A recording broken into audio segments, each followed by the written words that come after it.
Hey, welcome to the Danger Zone. It's Ashley. Lots of love and many blessings your way.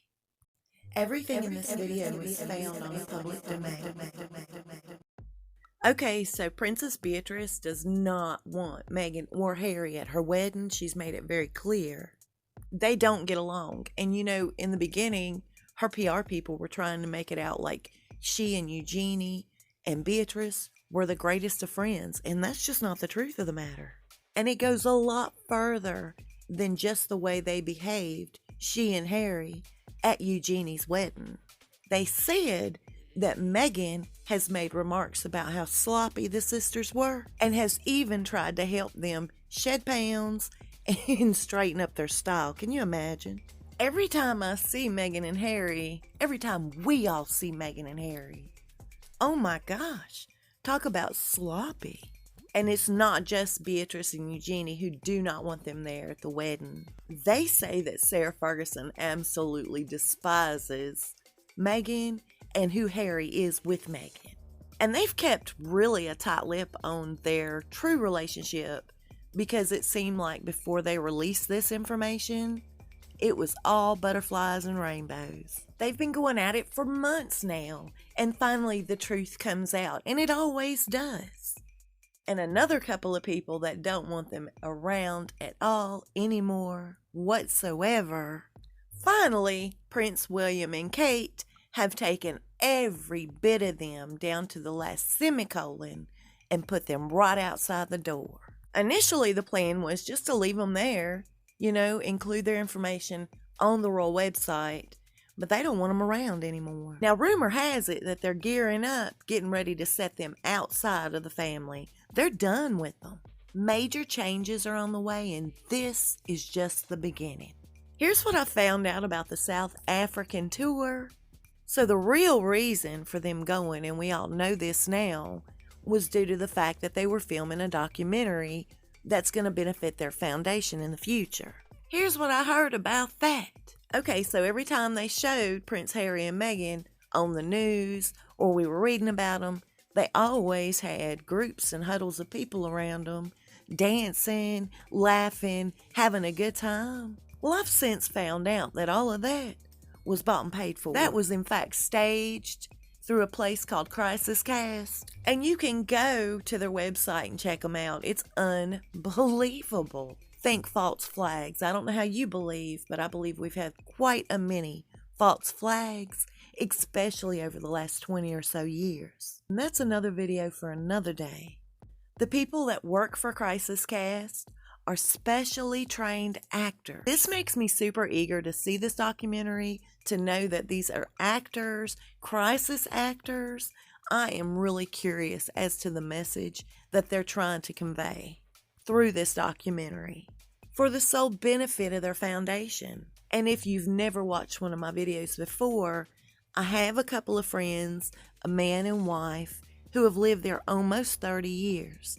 And they're retired military, went over there for the sole purpose of becoming missionaries. And they were telling me that it's bad over there, but that people were getting the wrong idea due to the fact that the images they were showing with Harry and Meghan were anything but the reality of what's going on in South Africa today. My friends were complaining that the level of violence over there right now in South Africa especially is so over the top. It's almost too dangerous to leave your house to go to work or to, live life. And by showing Harry and Meghan walking around freely without any kind of regard for their safety, they feel like it's painting a picture that's just not reality, which could land people in a very dangerous situation. And this couple, they're probably the least judgmental of anyone I've ever met in my life. And even they said there is something going on behind the scenes that nobody else is supposed to know about. And they're afraid that when people do realize what's really going on, it's going to be too late. But just like the haphazard information that Meghan gave to these women, if they were to confront their attacker, even if it's their husband, which, by the way, it's not like they have, help centers on every corner over there. Where is a woman who confronts her attacking husband to take her children. Where is she supposed to go? And that ticks me off, but that especially ticked my friends off. It's like she and Harry both had such little regard for anybody but themselves. They were on a mission, and they did what they went over there to do, which was not to benefit the people. There's a lady by the name of Tiffany Fitzhenry, and she wrote a brilliant article regarding George Clooney's involvement with the deep state, going as far even as showing some past movies that he's been in that were linked to the CIA. And we all know they have their own language. They talk in code. There's something about all of this. It just fits together like a puzzle. Now, I've dug through Meghan's past work, and I have found some things that just stand out. Like her movie Random Encounter. This movie is about two 20-something-year-old girls out in LA on this dating website trying their best to find their Prince Charming.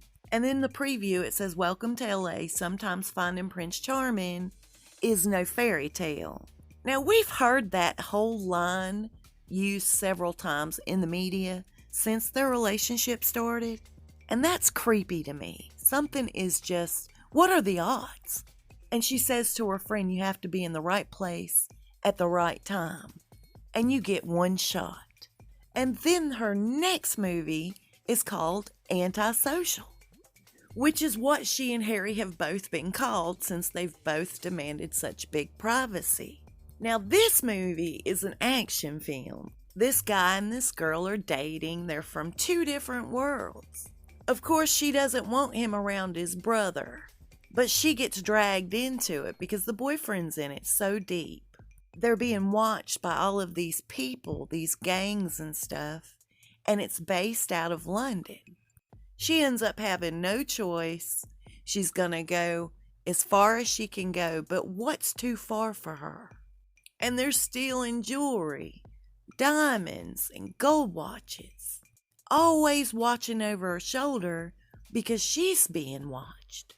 And it says the movie was inspired by true events. I'm not sure. I've never heard anything about it before. And when I seen all these things, all the red flags started popping up for me. I immediately thought of Tiffany Fitzhenry. She's brilliant, you guys. But what are the odds of these two movies? They sound like her life to me. I would really love to know your opinion. Is it just me overthinking this? I'll see you soon and we'll talk fast. Y'all stay safe and be blessed.